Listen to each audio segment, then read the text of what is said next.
Welcome to the 4F, 4Fs with Jeff. Hearing a story that you wouldn't hear otherwise. So that said, the podcast always starts the same way, which is this. Where are you from? Hi, Jeff. Good morning. Hi. Well, I'm speaking to you this morning from Bend, Oregon, but I am from Pittsburgh, Pennsylvania, Okay. where I was born and lived until I was 11.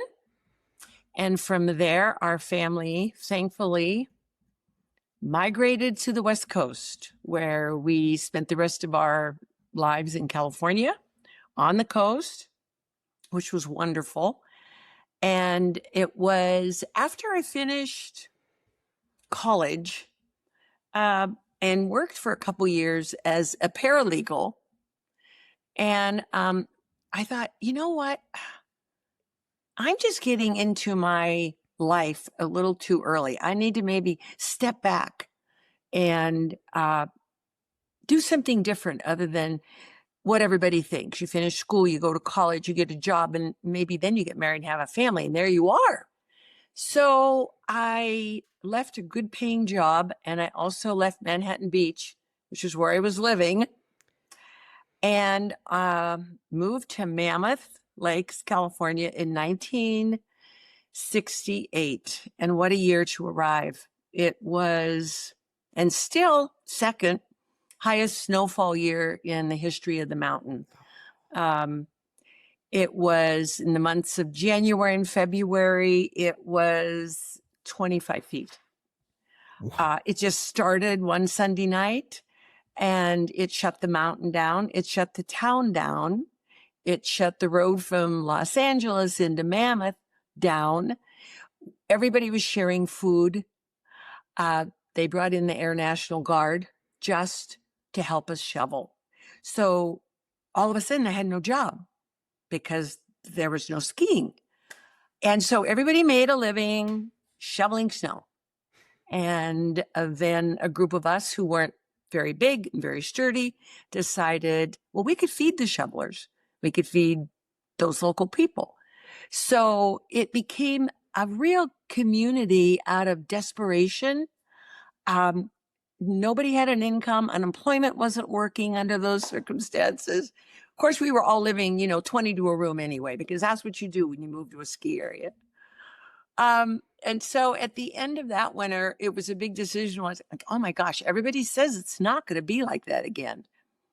Okay, I'll give it one more year. So up we went the next year, and I really wanted to be outside. I wanted to work outside. I wanted to teach skiing, but I was a brand new skier myself. So I learned that there was an apprentice program, and I thought, I can do that. So I applied for the job. Well, that's less than minimum wage. So you always need a part-time job at night, bartending or whatever. And they made it very handy for all of their people to become certified ski instructors. Mammoth prided themselves as, if you take a lesson here, you're going to take it from someone that knows how to teach. So you sign up for that, which is another duty. All of a sudden, I'm back in school again. But within the first and second year, I got through stage 1 and stage 2, and I was fully certified. Well, what did that mean? That meant instead of teaching children, I could teach adults at any level.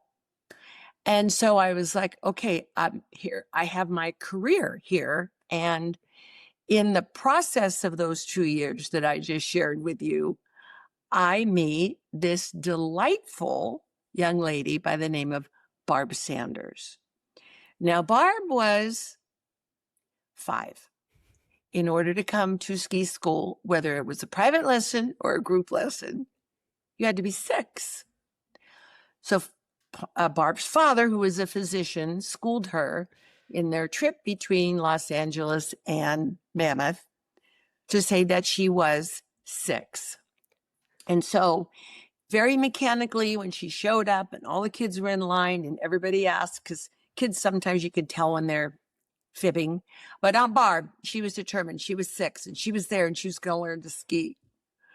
And I was so thankful that I had this well-schooled, spunky, and I was suspicious of her age because of her size, but so as it goes, that began one of just the most wonderful student-teacher relationships that you can have, because you get some real stinkers as students, but she was just special. And her dad would bring her 1 month a year. Every week they came to Mammoth all through school season. And I was able to have and enjoy her. And she became, at the end of those 4 or 5 years, a very accomplished, technically correct skier. And she took that skill and her passion to want to be an instructor very seriously. And by the end of her career, she was a supervisor, which is the next person under the head of the ski school director at Mammoth. And so she was well respected, technically an excellent skier, a barrel of fun. Now, that's a great combination. If you can be a leader, be stern, get your people to perform, and be fun too. So she had it all. I mean, she was just that gal on the snow. So Wow. I got disconnected from Barb and moved on into, she grew up and I moved away. But there's a bigger backstory to why I left Mammoth. And just from Barb's perspective, for your viewers who don't know Barb Sanders, she is the owner and editor of Snow Magazine and many other ventures. Snow Magazine, Snow Society, which is a very private tour group that travels all over the world. Her latest adventure, Snow Tequila. Who doesn't love tequila? And it's got that snowflake. That's the Barb insignia. So there's just no stopping her. I don't know what to expect next from Barb, except that we've maintained this lovely relationship. We speak so fondly of one another. It's a mutual admiration society between Barb and I. And I'm proud of it and I love her. And I'm just really pleased to be able to share that with your viewers. Yeah. Thanks. That's really special. And people hear, and you'll hear as well, how she speaks about you as well. I think that's really neat. Yeah. I have several follow-up questions, but the first one I'm curious about is, what was it that took your family from, if we could go back just for a minute, from Pittsburgh, to all the way to Southern California? Well, Pittsburgh, basically the industry there was steel. Okay. It was the steel mill city. Sure. They were proud steel workers. They were a fraternity, all of on their own. Mm-hmm. And my father was a bridge inspector for the state of Pennsylvania. So he was not involved in it, but we lived amongst them, and it was a fabulous way to grow up. These are real people. These are real blue collar worker people. Yeah. We were really ready for a weather change. My mother had a couple sisters that lived on the coast in California, and they just begged her to come. And I was only 11 at the time, so I was not involved in these discussions and didn't have a voice in the decision. They made a great one. It changed our lives. It brought us to a whole new environment. Yeah. Wow. Yeah. So, okay. So you moved to California when you were 11, and then you ultimately decided you went to college, and then did you go to so you were working as a paralegal before you went to Mammoth? Was paralegal at that point, was obviously you made a big pivot, decided to teach skiing, moved to Mammoth, but yeah. Was law school the plan at that time, or how did you working as a paralegal come about before that? Oh, good question. Well, so thank you. Back in the day, even court reporters, their system of reporting was Greg shorthand. Uh-huh. I don't even know if you even know what that is. I mean, I'm familiar with shorthand. I remember, when I was younger, reading about it, seeing how it works. Yeah. Yeah, I don't know. I don't know much more about it. And remember, Yeah. reporters used to use it. They even had special typewriters, right? Well, they did. Then shortly after, I mean, somebody got the idea that, these girls, they can only write so, or they were women. You could only write so fast. It could only be so accountable. And then they got these little tiny court reporting machines. But in all of the law offices, everywhere, shorthand was the skill you needed to get your foot in the door. Okay. And you needed to be able to type like mad. So, because as you know, when there were no computers, we did everything 10 copies with carbon paper. Wow. Yeah. So I wasn't really sure whether law was what settled me in there, but I just loved Greg shorthand because we usually like what we're good at. Yeah. And so I thought, well, this will take me into paralegal, which it did. I worked in the law department of Union Bank on 8th and Hill, right in downtown LA. And I would drive every day from Manhattan Beach into the office. So that was a great spin for me. It was a great salary. And I just had this itch, as I mentioned when we started, to just be maybe a little more of a free spirit, try something different. So I don't think law was ever really a real thought. Yeah, fair enough. You knew it. You knew it, but so I feel like I think sometimes, I don't know. Tell me, like looking back, do you think that experience at working at the bank, it was for a bank, you said, right? It was the corporate law firm for Union Bank. Okay, the corporate law firm for Union Bank. Okay, so do you think that experience, like, do you think you had to go through that experience of working in an office and making that commute from Manhattan Beach to downtown to really help you solidify this decision of, okay, I need to move forward? Yeah, I do. And somehow, I just feel like these are the stages that we pass through in life, and we all have them. And for me, that was, it was a great stage for me. I mean, it was back in the day when nobody worked from home. All the attorneys wore suits, 3-piece. The women that worked there were dressed up. It was a time that's gone. It's a time past. Yeah. But it gave me what we all say, the confidence that, hey, I'm really good at this. So why wouldn't I be good at whatever I want to try next? And I hope your viewers kind of take that. If I can be really good at something, I probably can be really good at what else I really want to be good at, because you know what it took to get there. And it's just part of the stage of all of that. And I felt like even though I landed in Mammoth with zero teaching skills and at a maximum an average skier, again, there I was finally certified in teaching this audience. Oh, and do you want me to talk to you about the audience of customers that we had? Sure. Yeah, I'd love to talk about it. Let's hear it. So Mammoth was the closest big ski area to Hollywood in Los Angeles. There were the few areas in Big Bear that had rope tows and chairlifts, but back in the 50s, they just didn't have the swank that these people wanted to be able to get in their car, make a trip, be at a big ski area. And so in the years that I taught, we in the ski school, we had Paul Newman, we had Arnold Schwarzenegger, we had the Smothers Brothers, we had Diana Ross, and then we also had let's see, wrote his name down here because I didn't want to forget him. He's the basketball player. Wilt Chamberlain. Is that the one you're mentioning? Yes, Wilt Chamberlain? Wilt Chamberlain. So what do you do when you get Wilt Chamberlain and he's never skied before, and you go, do we have skis to fit this person? And which one of our instructors is going to be able to pick him off the ground if he falls? So his ski instructor was chosen by who's the tallest, biggest guy in ski school.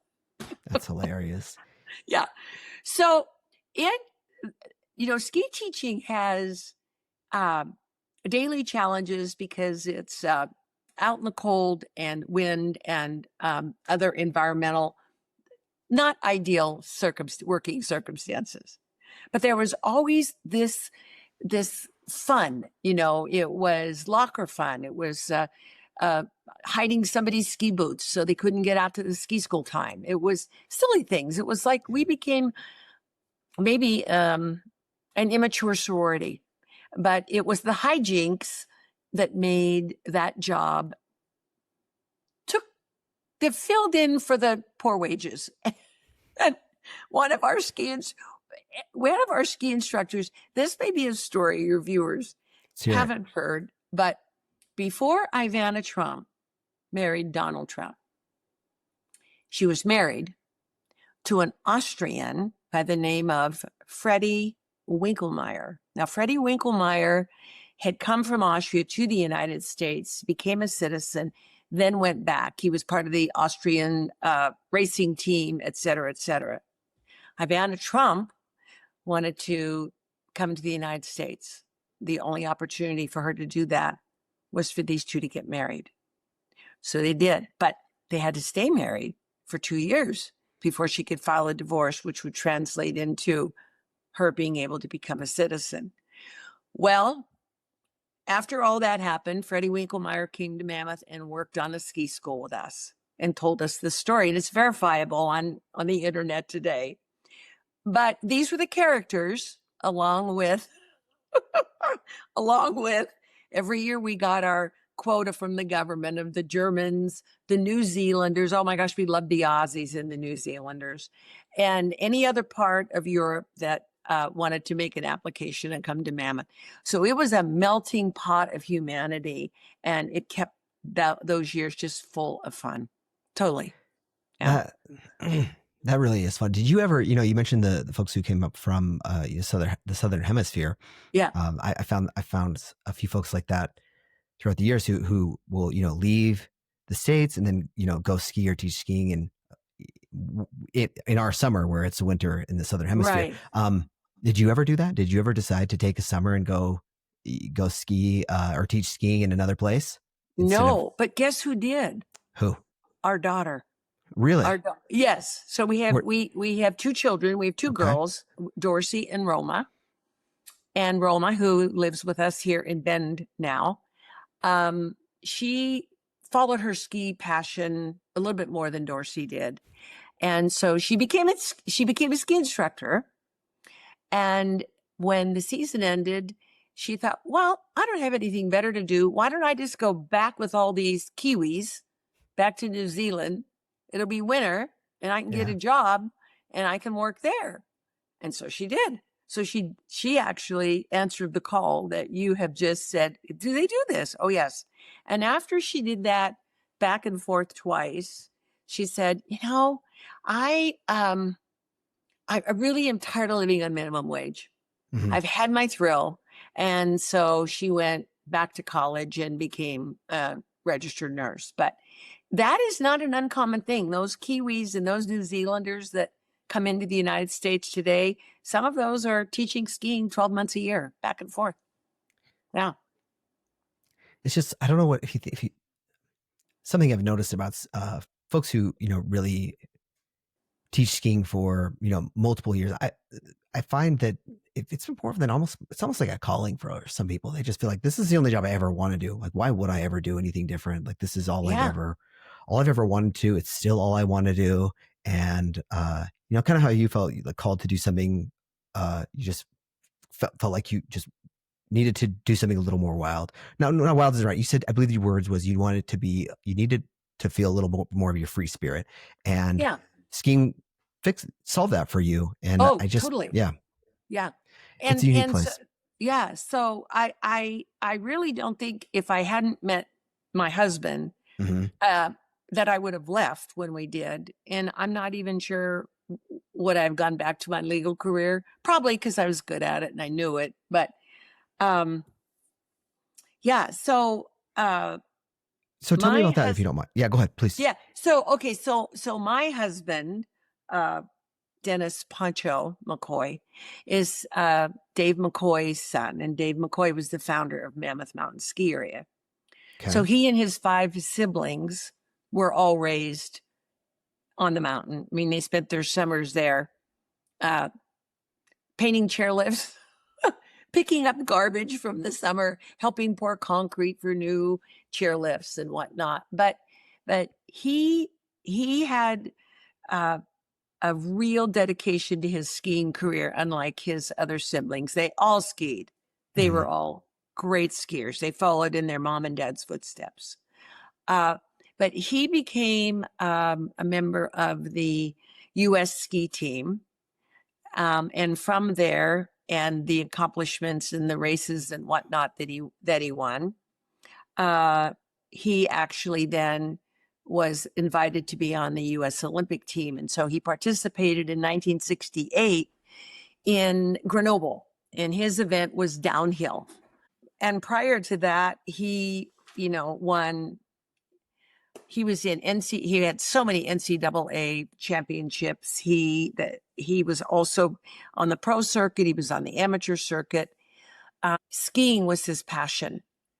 And he reached a point in 1975. He thought that he was a little long in the tooth. Which is, right? It was like, isn't that crazy though? But I mean, yeah. Cool. I better get serious about life. I mean, I know. But in the skiing world, like, I mean, I guess anything that requires like that level of athleticism, at some point, your body, like, you just, there's something to it, I guess, in a lot of ways, but that's got to be really hard to think about. You're like, well, I've done this thing so many days and so many hours, and then I guess I had to figure something else to do. So anyway, so please continue with your story. But now the team that he was on, the names that your viewers might recognize, he was on with Spider Savage and Billy Kidd. He was with a good group, a good all-American, very dedicated athletes. And I really feel like those, if you visited with him, he would have two huge time stages in his life. And that ski racing would clearly be one of the two. So his dad, who was 65 at the time, said, I don't think I can run this mountain forever. Why don't you come back and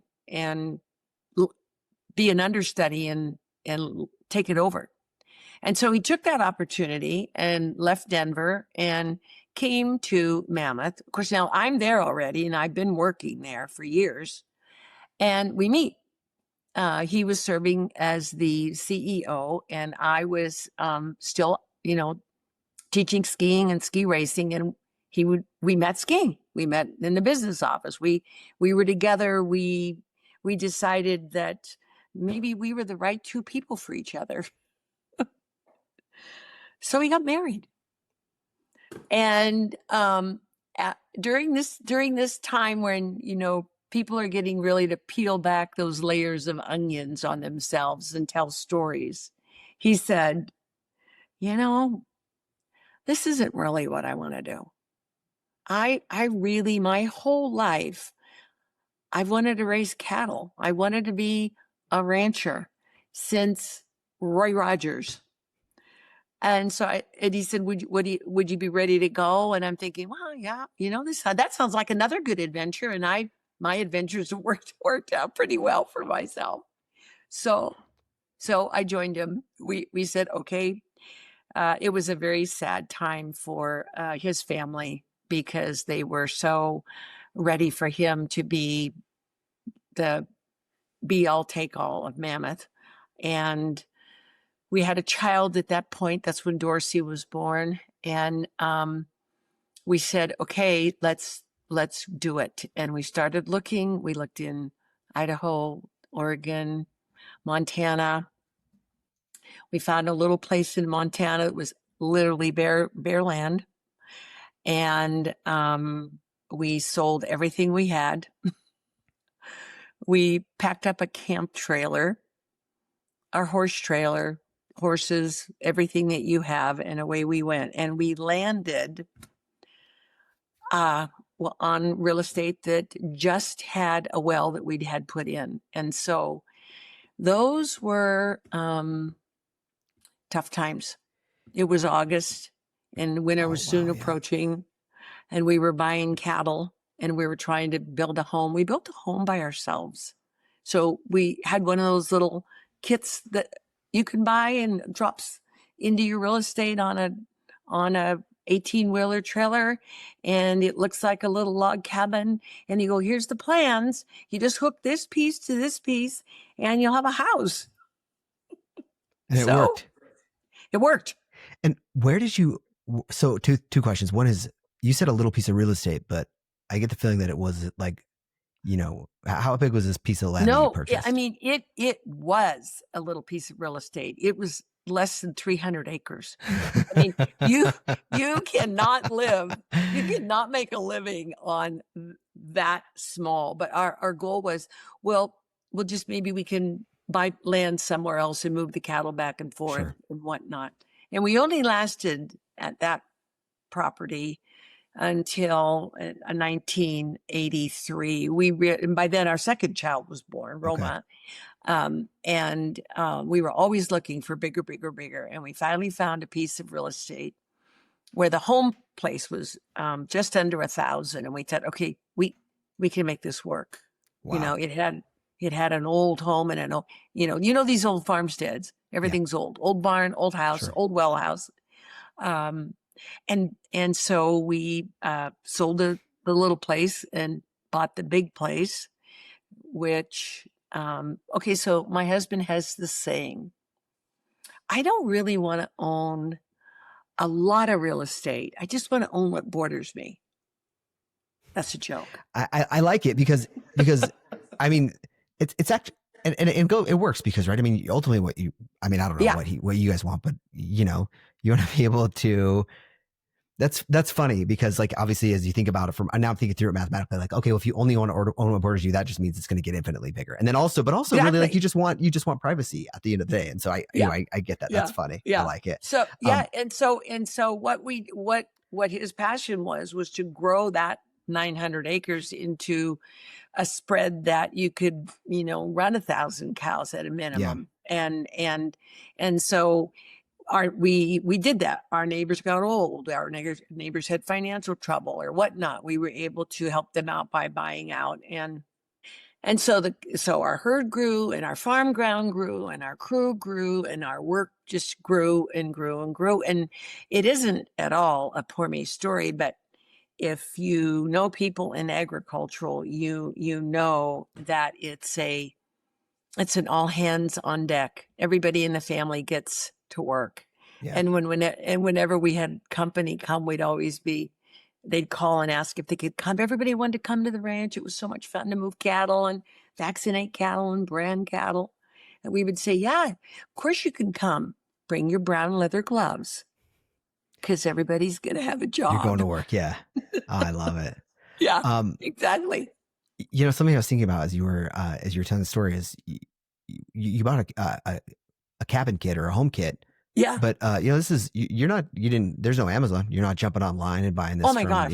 So how did you find it? I used to see these things in, like, the back of magazines sometimes, So thank you for asking that. Well, back in the day, these companies in Idaho, they were just new then, but they had like 1 or 2 floor plans. And so I can't even actually remember, because there was no search engine, how we really found this particular company. Okay. But we chose one of their smaller rectangular boxes because, we were like, well, this can't be this hard, Well, you have to chink between every log to keep the wind, the weather, the flies and whatnot out. And you're like, okay, we didn't think about that. And we didn't think about putting up this, 10 and 12 pitch roof without equipment. And then we have to put shingles on a 10 by 12 roof. It's really steep. It's really slippery. It's now winter. Yeah. How do you flash shingles around a chimney? I don't know. And we didn't have any Amazon to go, or Amazon. We didn't have any internet to go, we're just like, well, it seems like this ought to go here. Well, it didn't work. It leaked the first big rainstorm, but we just. Oh man. Yeah. I mean, now you can learn anything. Go to YouTube, learn it. It's easy. Not easy, but it's doable. Yes. But you're not, you're hoping you can find a friend. And if you're in the middle of 300 acres, it's not like you walk to your neighbor's house. No.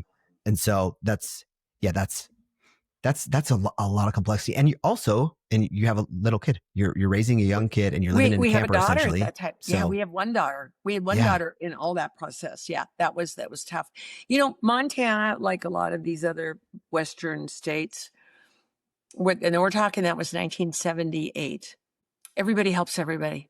yeah, It's pretty genuine, and everybody around us, you know, whether they were farm growing pigs or whether they were wheat or cattle growers, you could knock on their door and you could say, "Hey, I have this cow trying to calve and things aren't working out. Could you kind of run over and help me out with this? You know, or what kind of fertilizer, or I mean, just anything." They were always there to lend a hand. They really were. Yeah. We still had that stigma when they said, "Where did you come from? Where did you move here from?" We had to say California. And there were a few people yeah. who were Look, like, "You guys need to quit coming here." that's funny. And it's funny because I feel like it's not like as prevalent as people say, but also like that stigma of like California's going to buy your land Exactly. has been around as long as I can remember. Well, when we moved here, exactly. I totally agree with you. When we moved here, we were so grateful when people here being Bend, Oregon, Mhm. when people would say, "Well, where did you come from?" And I'd say, "Montana." We didn't Yeah. have to say California. And they'd be like, "Oh, so at least it's not California." I know. I mean, yeah, It's it's funny. universal, isn't it? Yeah, especially in the West. Yeah, exactly. I know. Yeah. So, all right. So you mentioned that, you know, and I like the way that you know, you're like, look, it's not and I'm paraphrasing, it's not a woe is me story here, but you know, there were hard times in that, especially in that early period when you were in Montana. And I'm just curious if anything stood out to you as you were thinking about those times that really just were lessons to you, or things that you remember one way or another. Weather was a real challenge. I mean, Sure. Montana is really cold. I mean, it is Yeah. really cold, and your work goes on year round, and that's you're calving cows January, February, March. That's tough. You know, it's tough on the baby calves. It's tough on the people that are working out in it. Yeah. Um, I think the fact that your cattle and your grain and whatnot are all a commodity based product, and you are, you know, very much restricted to uh, being able to control your the financial end of the ranch. You know, you might say to yourself, "Okay, so cattle get sold once a year. You have an annual income, and that's usually in the fall." And you say, "Well, you know, I've got this much money in each head of cows, depending on your overhead and your labor, your feed and vet bills and all of that." But then the buyers come and they say, "I'm going to offer you 78 cents a pound." And you say, "Well, I've got $1 in them, my costs." And they're Yeah. like, "Take it or leave it." So there were many years, and this is something I think that our agricultural friends around the United States still face. I know they do. You know, there's a lot of people between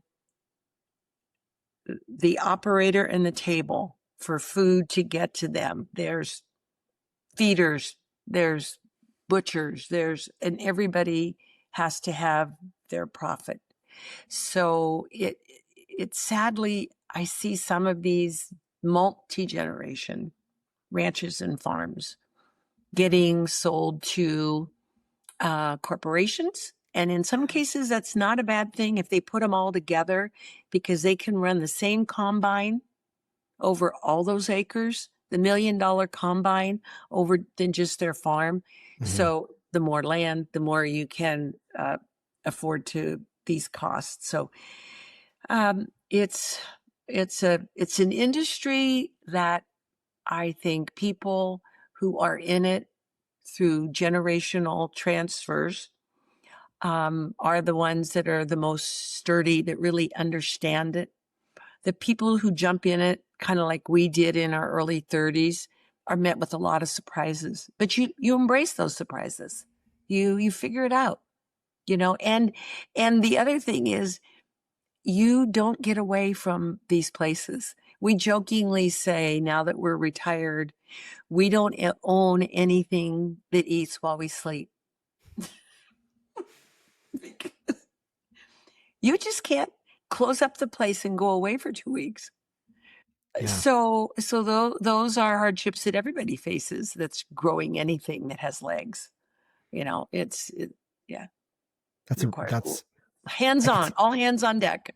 yeah, gosh. Yeah, And to your point, you have like, I've never really thought about that, but it's a different kind of business that you're running in that not only do you have people that are depending on you and you're depending on, but also all those animals are totally. depending on you and people, Yeah, the whole food chain essentially depends on exactly. those things happening. So Yeah. yeah, that's, And the other thing that we learned, and this seems to be really a hot topic right now, Mhm. is immigration.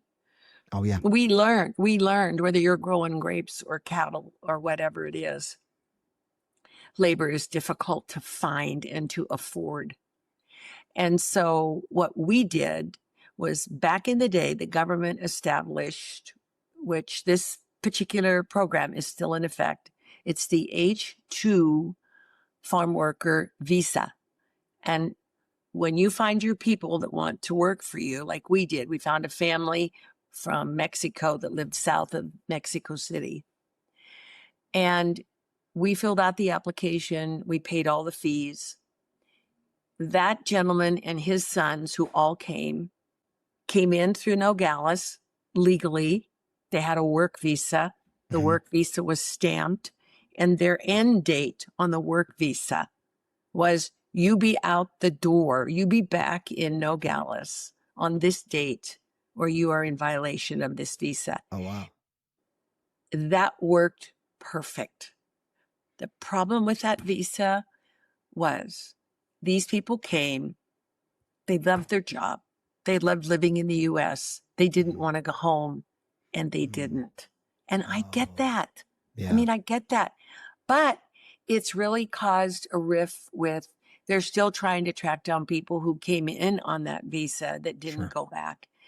But in visiting with producers and whatnot today, even those who are from Dillon, Montana, where we were, they have had their help removed, whether it was warranted or not. Oh And I wow. think in this case, these cases, they were in violation of these. They are really stranded. You cannot find people that are willing to work that hard, to work that hard. I know. I Yeah, get that's it. a good point. Yeah. Yeah. And so, yeah, it's a problem. That's a problem today. And I mean, I'm all for legal immigration, 100%. Yeah. And it works beautifully when Oh, it does. when all Yeah. the rules are, I know, when everybody Yeah. plays by the rules, it works great. Yeah.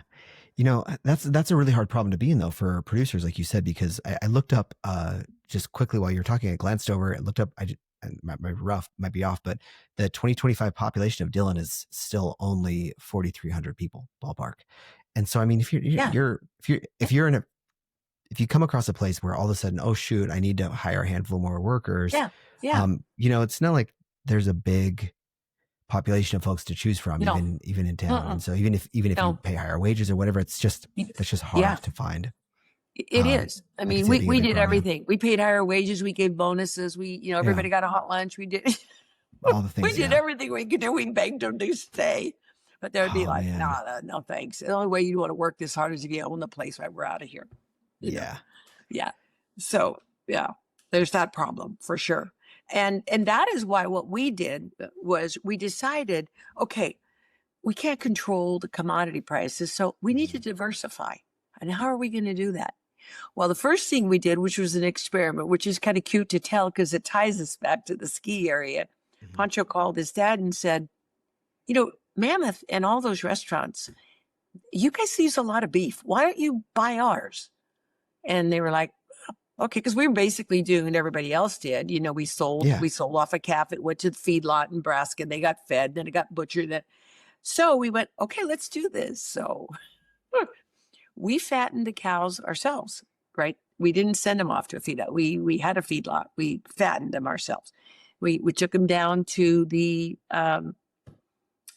livestock yard where they were butchered.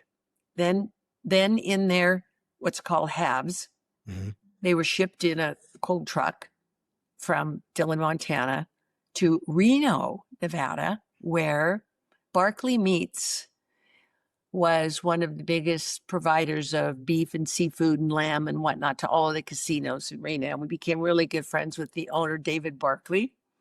And he processed the meat the way that Mammoth could best utilize it. And that seemed to be a process that worked for Mammoth, worked for us. And then we met a snag with that process too. We had to abandon it, which was the trucking became so expensive to get it so far away. The way we avoided that in the beginning was the packing plant ran a van, a chilled van, it hauled beer one way, so it was refrigerated. So then it came back empty. So they filled up with the beef and took the beer and it went back and forth. They lost their beer contract. Oh, The wheels fell off of that. darn. But you see a lot of the today ranchers are diversifying into recreation. Mm-hmm. And I want to say that for us, I felt like we were, for our little town of Dillon, which wasn't 4,000, it was even smaller then. Yeah. I would like to say that I believe we actually kind of pioneered the idea. Yeah.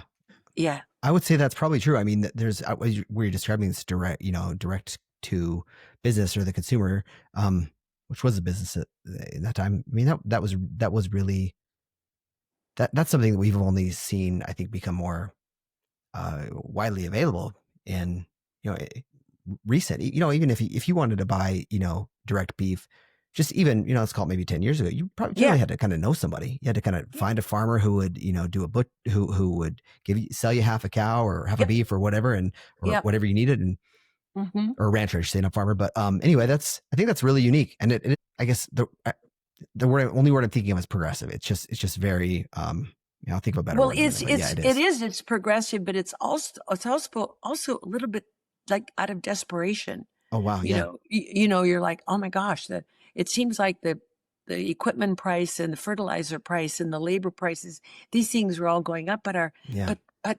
the product isn't. So we then launched into, we were very fortunate that our ranch had beautiful temperate water, spring creeks that ran through. Now for us, having that temperate water that didn't freeze in the winter meant our cattle could have open water all year long.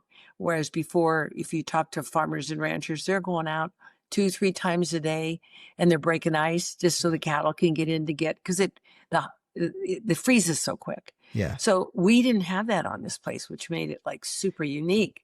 Did you know that when you bought it? Did you know that? Yes. And that was that part of the reason? As a matter of fact, yeah. I will tell you that was our maybe the number one thing was this is open water year round. This is amazing. And so we we started seeing some little fish in these spring creeks. And so so we visited with a couple of our biologists and,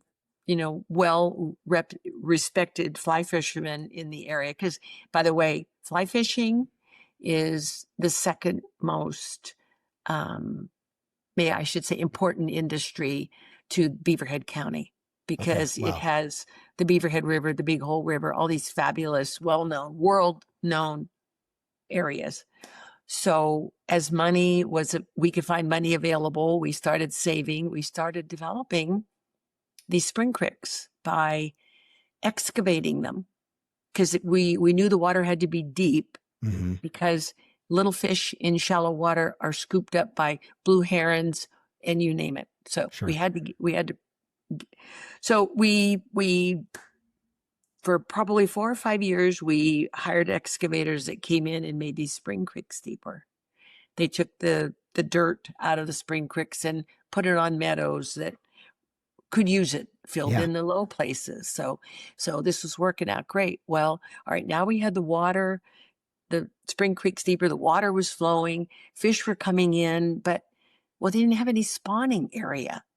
Because they were still faced with, fish need a certain size gravel in the bed of these areas if they're gonna come in and settle in and actually spawn.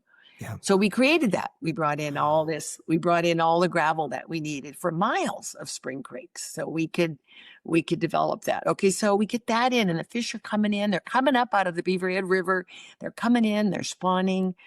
And But they they're just still find getting- this. You didn't have to plant the fish. The fish just, for whatever reason, Yes, they recognize. Okay, right. there's Once, pebbles yeah, here. you know the build it and they will come theory. Yeah, that's amazing. So once the spring creeks were deep enough, then those fish out of the Beaverhead River started finding their way into all of these spring creek areas. That is amazing. It is. And then the other thing, the final thing we had to do, we were like, all right, these birds are really taking away a lot of these fish out of here. So Yeah. we brought in a semi-load of old bridge timbers that were heavy, that weren't going to float. And we set those down in. We planted trees all along the riparian area of the spring creeks to give the water shade so it wouldn't get too warm. Basically, we created a nursery, 3 miles of nursery for fish. And we had different people come in, you know, biologists and whatnot, and make suggestions. We knew we didn't know it all. Of course. And so once the fish started coming in, then we decided it's time to start opening it up to fishermen. So we connected with a fly fishing shop in downtown Dillon, and they were allowed to bring 4 fishermen a day. They had to come with a guide. We didn't want anybody stumbling around, Yeah. getting in the cattle, you know, getting lost, having a bad Yeah. day. That industry went nuts. I mean, we opened April 1st and would take reservation through the end of the fishing season. And within 2 or 3 days, we were booked solid the whole summer. What? Yeah. It was a game changer. I mean, we were like, oh my gosh, look what happened. It was so awesome. And we met unbelievably fun and interesting people. They came from Japan, China, Germany, New Zealand, because word got out through the fly fishing people that we had this pristine area that only limited to 4 fishermen a day. You could have your own spot, your own tent to have a nap in the afternoon. You could do whatever you wanted to do. And so it was just wonderful. And then we thought, well, the Pacific Flyway flies, you know, the birds from the Pacific Flyway go right over this ranch. We could have amazing duck and goose hunting because these spring creeks never freeze. And ducks and geese are always looking for open water. So we started building some in-ground duck blinds. We got plans. We went to the county extension. We got ideas. We built duck blinds. That's amazing. And then we said, now we need to have a duck club. Well, we met a guy that was a friend of ours who was a physician in Salt Lake City. He's deceased. His name is Hugh Hogle. He is the gentleman who built the Hogle Zoo in Salt Lake City. You probably know Nice. that zoo. Yeah, definitely. He was a dear, wonderful friend of ours. And he says, how many guys do you want in this duck and goose hunting club? We said, well, what do you think? He goes, let's go with 10. I got 9 friends.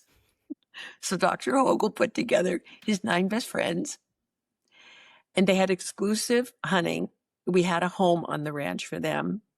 Wow. And so for the 3-month period that the Pacific Flyway was open, those guys came back and forth. It was like they had their Suburbans full of their decoys, their hunting dogs, their whatnot. And all of a sudden we had that revenue. And then the final thing that we did was we had a lot of white-tailed deer.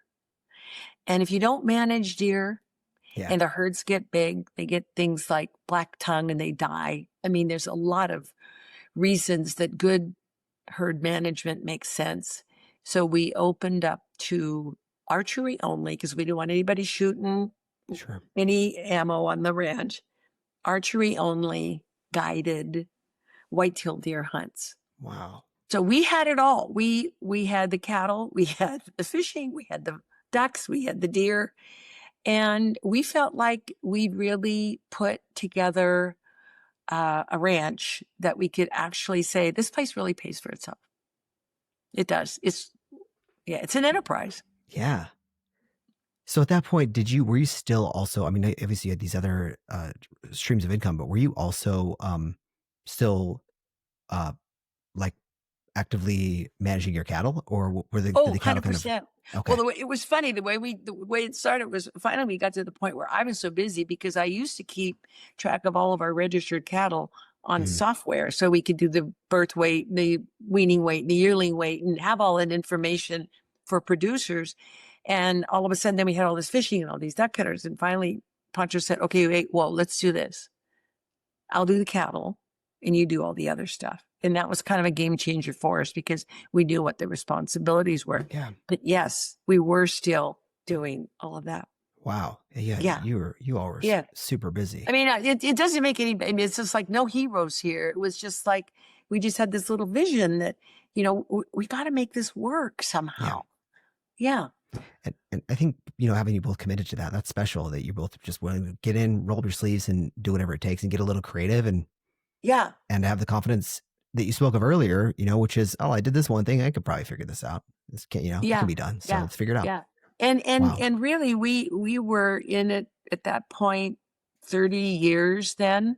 Wow. Yeah. And we got a phone call from a friend of ours that owned a real estate business in Dillon. And he said, can I come on out? I've got an offer for you. And I'm like, right away I'm thinking, did Pancho list this ranch? So I said, well, I didn't think it was for sale. He goes, well, it's not, but can I just come on out? I've got an offer for you. So he came out and he had an offer and it was a handsome offer. And he said, I'm going to give you a couple days to decide about this. And Pancho said, well, I am really not ready to retire.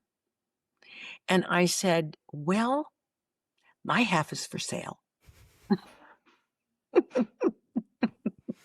I mean, we were in our 60s at this point, still trying to do what we were doing.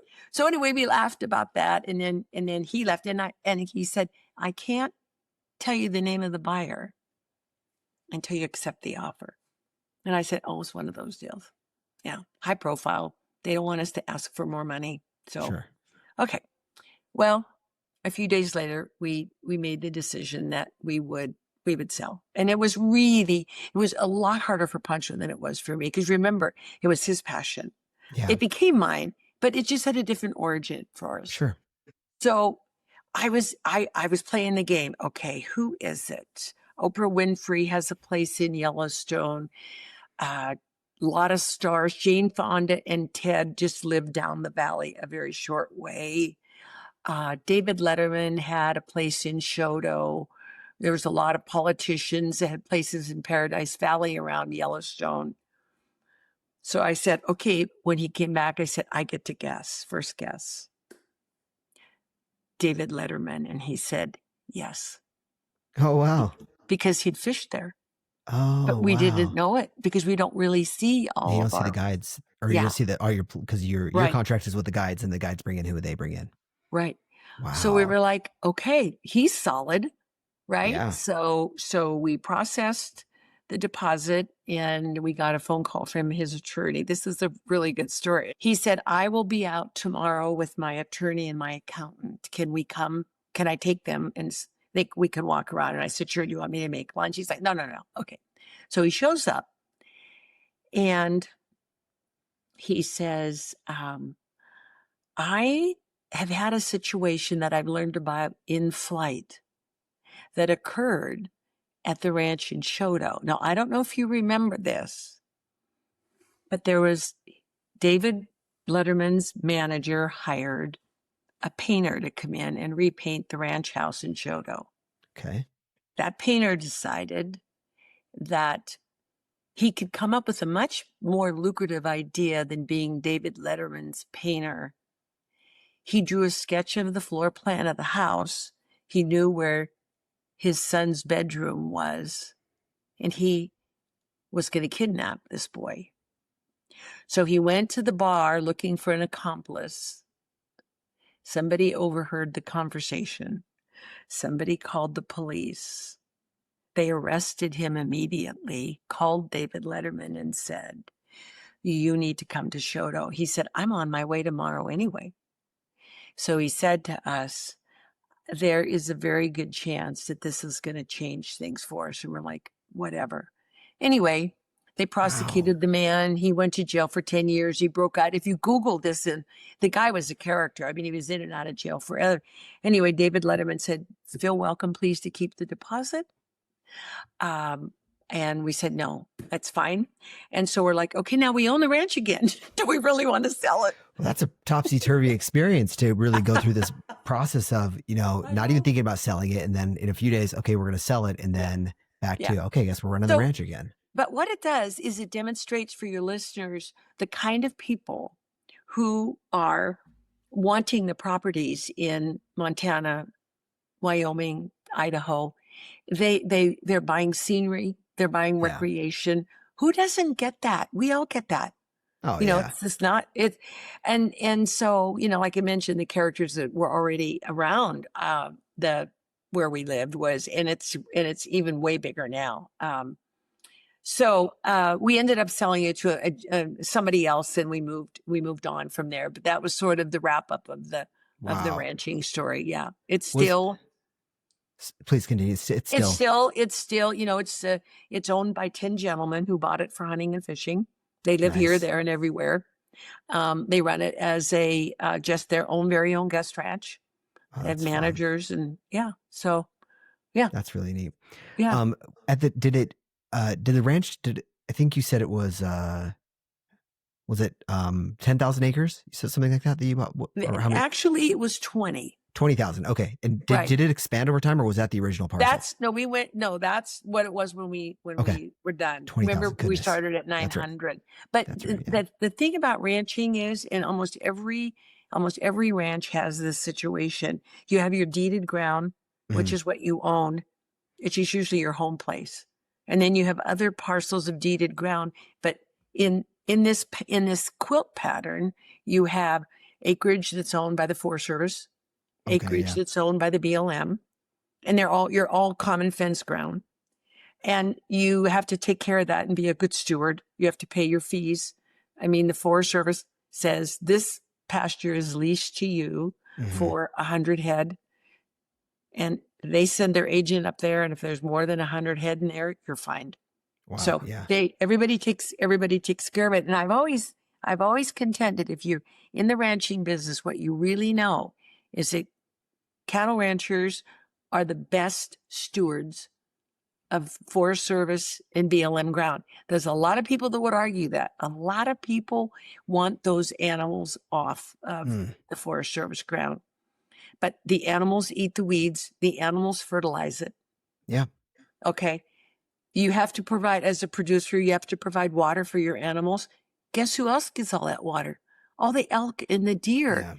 Yeah. They have watering tanks all over. Instead of having travel miles to water and pound out one area of feed. So, it's a long education for people that aren't in the industry, and that's okay. But that's kind of how these places are put together. A lot of fences to take care of. Yeah. Yeah. But I mean, even another, I don't know if this is exactly right, but then, the natural hatchery that you developed. Yeah. I mean, that streams, and there are a lot of downstream impacts from a place like that. Exactly. I would imagine, thousands of fish are spawning across, you say 3 miles? 3 miles of nursery. I mean, that's a tremendous amount of fish that are going to go there and spawn. And sure, some might come home with a fisherman, but the net increase to the downstream ecosystem there is just, it's got to be tremendous. And the fish are not trapped in there. I mean, they're exactly. they come and go as use it as their habitat. And they probably do. Probably a good amount of them go other places, and downstream animals are using them, and they're ending up wherever. But gosh, I mean, that's amazing. Yeah, it actually worked well. I mean, I think it's if more people were able to do that. I mean, I'm sure they did. I mean, there were a number of our friends afterwards who went, "Hey, would you help us? That help us because it makes a difference in your bottom line." So that's neat. I don't know if I shared this with you in our prep, but I came across an article that was written about your place in an old archived Montana magazine. And it was really, really, the way they spoke about it, like they, describing like the whole thing that you'd set up there. It was clear that you had thought through this really, really well. They talked about what you mentioned it offhandedly about having a little place to take a little nap in the afternoon, or if Yes. the fish weren't Yes. biting or it was too hot or whatever else. And I just thought, Mhm. gosh, this is just a really, really well. But I mean, it was impressive. And also it didn't even cover half of what I just heard about, because I mean, the development and the improvement, just is, Yeah. that's really influential. I like that. Thank you. Without even, I mean, it wasn't really, we didn't have a master plan to follow, but it kind of falls into place because you look at what do the fish need and what do the fishermen need? I mean, Mhm. the best fishermen cannot stand out in the sun in all day long from early in the morning to late at night and pound away and with their fly rod. And we were fly catch and release only. Mhm. Okay. So we put up wall tents that had a little wood stove in them. It had a table for lunch, a couple cots where they could lay down. They were on the water, and almost all of them took advantage of it. That's great. I mean, why Had a wouldn't little you? nap in the That's, afternoon. yeah. Yeah. The fish Yeah. are gonna, they're gonna, you know, sometimes you just, I think that would be amazing. I could imagine myself thinking, you know, standing out on a day in the water and just being like, you know, this isn't working. I need to reset, take a few minutes. Right. That's great. Yeah. That sounds Yeah. amazing. Yeah. It Um, was great. So you're clearly not afraid of transitions. And you've made several big ones over the years. And so just you know, some of even including the one where the decision was made for you, like you said, when you were 11 from Pittsburgh to Southern California. But you decided to make one more transition. And when you left Dillon, did you go directly to where you are now, or was there a stop in between from Dillon to Bend? Good question. Actually, there was a stop in between. Our daughter Dorsey, who was a student at Gonzaga and Okay. is an occupational therapist, kind of stayed close to her campus because she married her college sweetheart, and they lived in Liberty Lake, Washington. Do you have any idea where that is? It's right by Coeur d'Alene. Okay. Yeah. Okay. Okay. Yeah. All right. So they moved there. So all of a sudden we're retired. We're like, where are we going to go? Well, we know Liberty Lake. We've been coming and going and visiting grandchildren. So Of course. we bought a little, we found a piece of real estate and bought a home on the lake. And I mean, there we were, two mid-60-year-olds. And we're going, yeah, I guess we need a water ski boat. And yeah, I guess we need a jet ski. And we probably need some stand-up paddle boards. But then how do you operate all these things? So we were back to this learning curve where we were just like, what? Here we go. So we had that experience, and it was a ton of fun. But we reached a point there too where we were like, oh, we got to put the dock in and take it out every winter. We got to, this boat is a big job. There's all this stuff. So after 6 years, and our daughter in Ben was pregnant with her first, we thought we had done our job, our grandparenting job at Liberty Lake. The boys were young still, but we took the leap of faith and came to Bend because we've been coming here. Bend is a great spot. It's been discovered, sadly, long before we got here. It's one of those places where you have Mount Bachelor, you have the Deschutes River, you have all the hiking in the world, you've got all the winter sports. It's in the mountains, you have the trees, and you have lots of visitors, which is true of any place that has the all season vacation.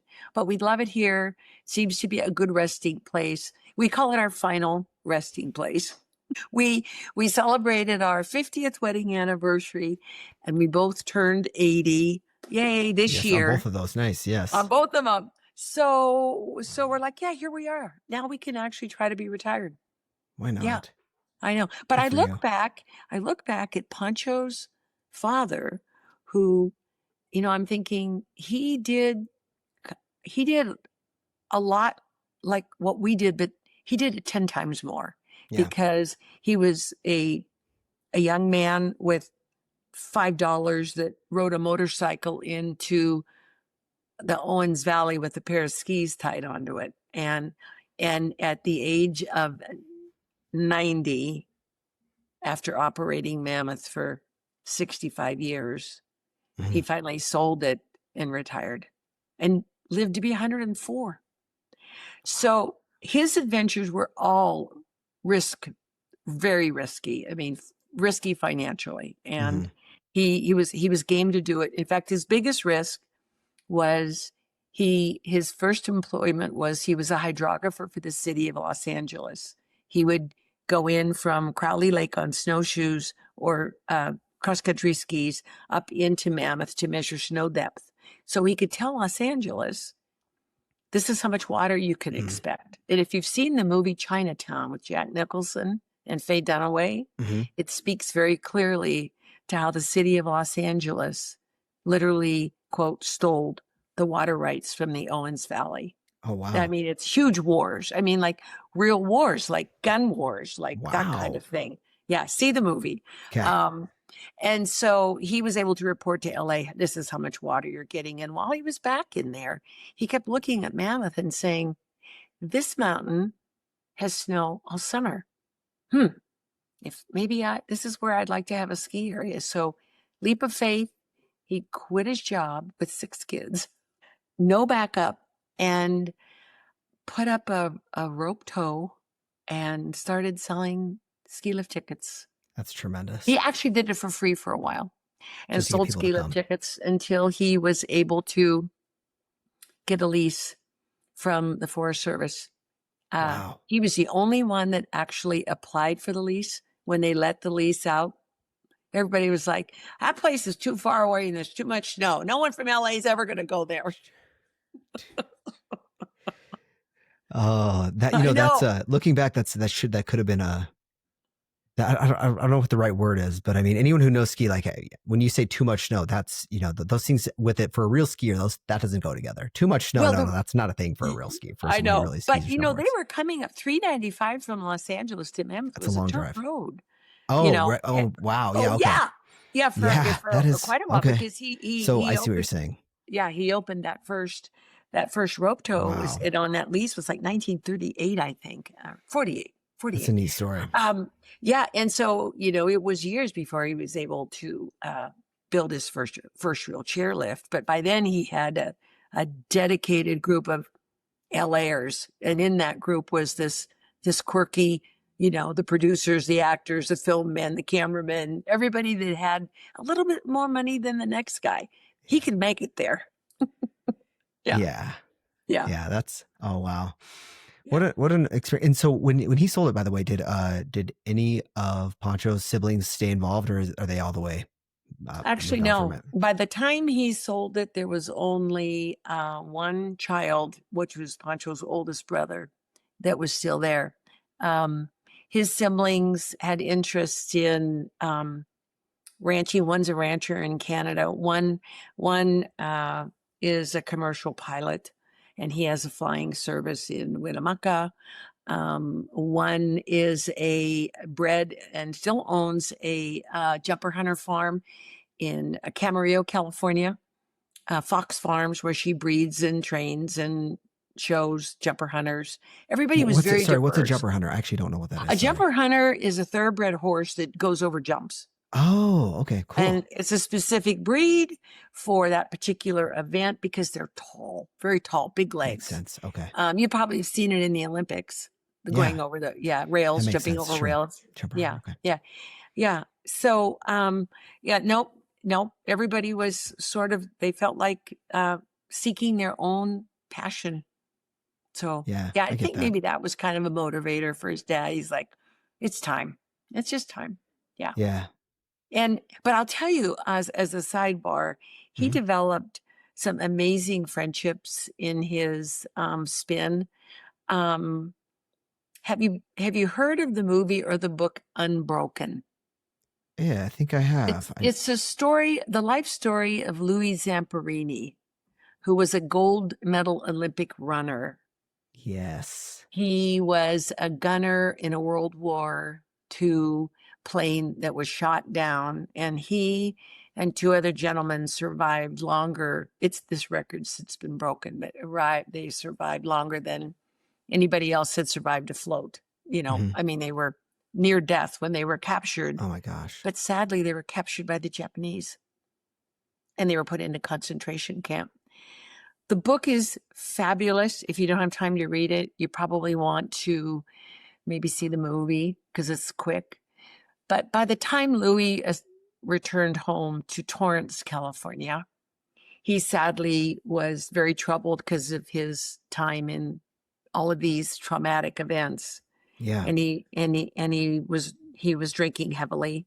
His wife said, "I'm going to leave you." He went to a Billy Graham "Y'all Come" moment, and he turned his life over to God and decided that he was going to build a home for troubled boys. So he did it on his shoestring, and he called Pancho's dad and he said, "Hey, Dave, I'm running this school." And because he was really kind of an unknown once he got back, he was a local hero, but Sure. he said, I'm running this school for these really troubled boys like I was. And I'm wondering if maybe if I could get him to Mammoth, could you help me out with like ski lift or lessons or something? And this was the spirit of Dave. This is what I think made Mammoth a success for him. He said, absolutely. You get him here, I'll get him skiing. And they had this wonderful, amazing relationship. And so when Angelina and Jolene decided that she wanted to produce the movie Unbroken with a life story about Louis Zamperini, my father-in-law read about it in the Wall Street Journal, so he called Louis and he said, "Hey, you've become quite a big deal."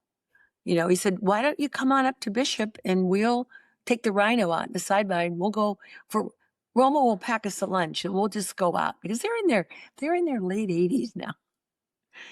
So he says, "Okay, as soon as I'm done with this movie, and then I have to be the grand marshal of the Rose Parade." Okay. So that's January. He said, "I'm coming." He sadly passed away of a heart attack in the latter part of that December. But that relationship was so telling of, like, Dave used to give the kids in Bishop, California, free skiing and free lessons. They got the kids out of school. The bus came up and he hosted them all. That's neat. He's amazing. Pretty amazing. Yeah. Getting access to something like that can really change somebody's life, like even just like learning some skill or just taking a kid who wouldn't otherwise have it and giving them that skill that's really, really impactful. I bet there are people out there who are beneficiaries of that, who would just have a lot of appreciation for that, something like that. That's special, because it's not just taking kids up and teaching them how to ski, because David, I guess he's spending that time keeping the resort open, and also he's paying instructors who are I'm guessing they're not working for free, so he's making a really significant investment. And there. Some might say, really well, neat. he was just building his own base. He's getting local kids to ski, blah blah blah. But call it as you might. Yeah. And you know what? Like, something I've talked to a couple of people about this. That you can run a successful, but those two things don't have to be mutually exclusive. Like, you don't have to just do good and make it all 100% self-sacrifice for the good of your business. You can run a good business and be profitable and do good at the same thing. So yeah, maybe he was building the base, building a base there, but also he did something good, and so why not? That's a great thing. And he was shaping lives for young kids. And this is where, back to Barb. This is full circle now. I love it. Back to Barb. When you worked at Mammoth, you felt like you were part of that family, because they were there, they were present, and everybody wanted. We were a group, and Barb was an only child, and I believe that her being part of, that ski school, that family, that homey group, might have been a little bit of what shaped Barb. She figured out she could learn to ski. She figured out she could be the ski school director. And then when the guy offered her an opportunity to do a magazine, she probably went, "Why not? I can do that." Why not? That's the attitude, I can do that. Yeah, I can really do that. I love that attitude. Yeah, you're right. It takes a special person to be able to have that. And I think you also have that. Well, whatever that attribute is, you have it. Yeah. Well, thank you. Yeah. Yeah. Well, I just want to say I really enjoyed this. This has been so enlightening to me. This is a story that I never, clearly never would have heard otherwise, but I appreciate you just being willing to jump on here. Trust me to hear your story and share it with the listeners. I think people are really going to enjoy this. And I'm really glad I got to hear it. Thank you so much for your time today. Oh, well, thank you. And I do hope that, our young people, our young generations have not lost the idea that their inspirations can still happen.